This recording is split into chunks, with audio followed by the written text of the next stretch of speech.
여러분, 혹시 한국어 안에 숨겨진 보물이 있다는 이야기 들어보셨어요? 오늘은 마치 시간이 딱 멈춰버린 것처럼 지금은 사라진 우리말의 옛 모습을 고스란히 간직하고 있는 아주 특별한 방언 이야기를 한번 시작해볼까 합니다.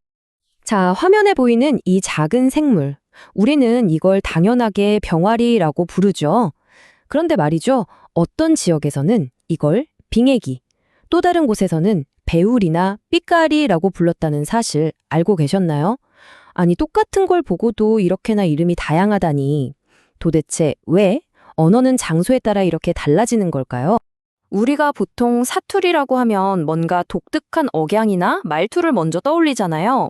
그런데 사실 방언이라는 건 그것보다 훨씬 더 깊은 이야기를 품고 있어요.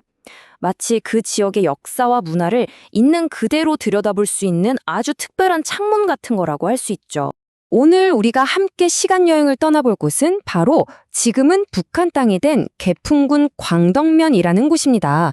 지금은 우리가 마음대로 가볼 수 없는 바로 이곳에 과연 어떤 언어의 비밀이 잠들어 있을까요?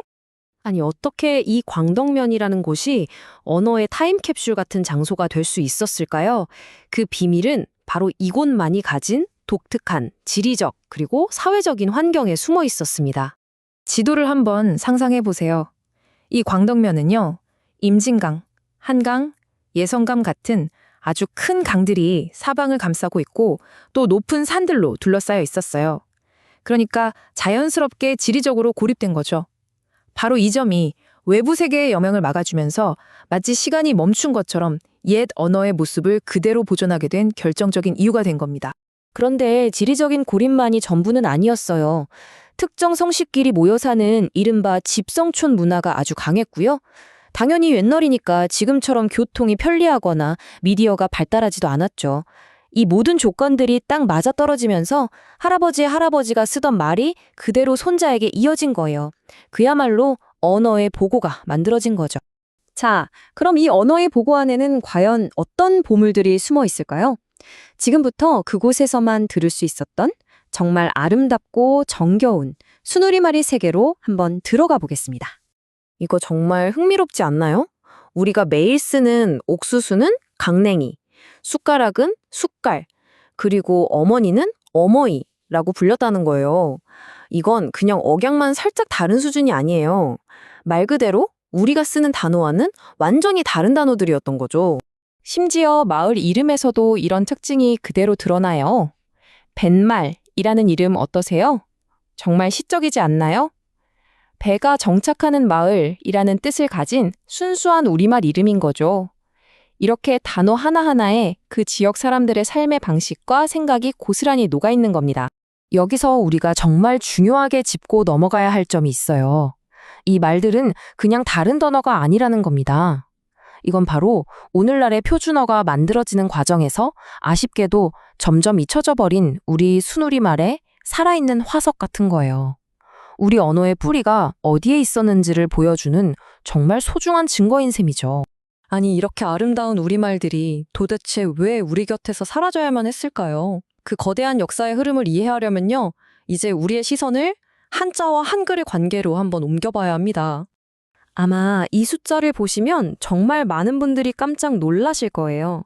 현대 한국어 어휘의 무려 70% 이상이 한자를 바탕으로 만들어진 단어, 그러니까 한자어입니다. 이게 무슨 말이냐면요. 우리는 우리 글자인 한글로 말을 하고 글을 쓰지만 그 내용의 대부분은 사실 한자의 뿌리를 두고 있다는 뜻이죠. 네, 그렇습니다. 우리 언어는 크게 보면 두 갈래로 나눌 수 있어요. 한자의 바탕을 둔 한자어, 그리고 이 땅에서 스스로 생겨난 순 우리말이죠. 하지만 과거에 글을 알고 쓰던 지식층이 주로 한자를 사용하면서 광덕면의 숟갈이나 강냉이 같은 수많은 순 우리말들은 공식적인 기록으로 남지 못하고 사람들의 기억 속에서 서서히 사라져갔던 겁니다.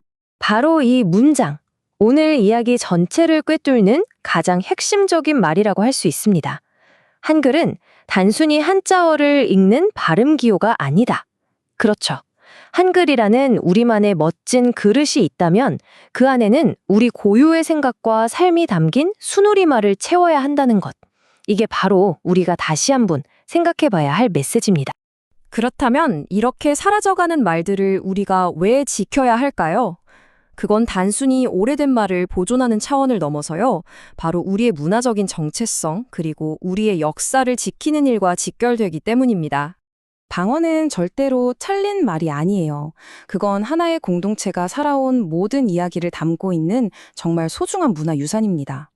광덕면의 언어는 바로 그곳 사람들이 세상을 어떻게 바라보고 또 어떻게 살아왔는지를 보여주는 역사 그 자체인 거죠. 자, 오늘 이야기를 딱 3가지로 정리해 볼게요. 첫째, 광덕면의 방언은 지금은 잊혀진 순우리말의 보물창고와 같습니다. 둘째, 이 소중한 우리말들은 안타깝게도 역사 속에서 한자어의 그 자리를 내주었습니다. 그리고 마지막으로 가장 중요한 것, 이 방언을 지키는 일은 바로 우리의 뿌리, 우리의 역사와 정체성을 지키는 일이라는 사실입니다. 마지막으로 여러분께 이 질문을 한번 던져보고 싶습니다. 우리의 문자가 세계 어디에 내놓아도 자랑스러운 한글이라면 그 문자로 써내려가는 우리의 언어 역시 순수한 우리 것이어야 하지 않을까요? 잊혀진 순우리말을 다시 되찾고 소중히 가꾸는 일이야말로 우리가 한글을 쓰는 진짜 이유를 완성하는 길이 아닐까 한 번쯤 생각해 보게 됩니다.